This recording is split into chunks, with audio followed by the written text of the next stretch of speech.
இங்க பாருங்க, 2 பேரும் இப்படி வந்து நில்லுங்க. 2 வேண்டுதல் செஞ்சோம், 2லயுமே தடங்கள் வந்துருச்சு. அதுக்காக எல்லாம் ஒன்னும் வருத்தப்பட வேண்டாம். மேல இருக்காரு பாரு ஈஸ்வரன், அவரை மனசுல நினைச்சுக்கிட்டு இந்த படியில அடி மேல அடி வச்சு மேல போய் ஈஸ்வரை பார்த்து விளக்கு போட்டு கும்பிட்டீங்கன்னா எல்லாமே சரியாயிரும். கல்யாணம் நடக்க கூடாதுன்னு இருக்கிறவங்க இந்த படியேறி மேல போய் சாமியே கும்பிட முடியாது. நீங்க வயசு பிள்ளைங்க தானே, படியேறி மேல போறதுக்கு உங்களுக்கு கஷ்டம் இருக்காதுன்னு நினைக்கிறேன்.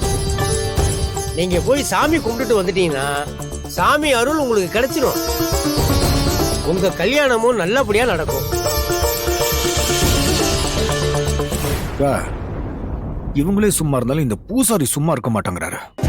இதை செஞ்சா கல்யாணம் நடக்கும், அதை செஞ்சா கல்யாணம் நடக்கும், ஏதாவது சொல்லிக்கிட்டே இருக்காரு. அவர் மண்டையில ஒண்ணு போடவா? டேய் சும்மா இருடா. அவ இப்ப மேல ஏறி போயிட்டு வந்துட்டானா அருளுக்கு அவளை கல்யாணம் பண்ணி வச்சிருவாங்க. அதுக்கு என்ன பண்ணணும்னு தெரியாம நான் யோசிச்சுக்கிட்டு இருக்கேன். தாய் மாமா யாருப்பா? நான் தான். என்ன? ஒரு நிமிஷம் வாங்க. கட்ட பிடிங்க. கொடுங்க.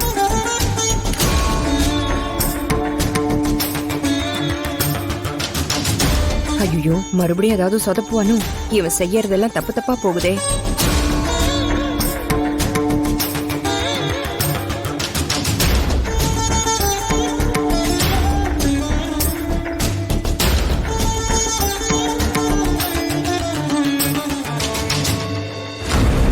இந்த தேங்காயை இவங்களை சுத்தி உடைச்சிருப்பா. போப்பா.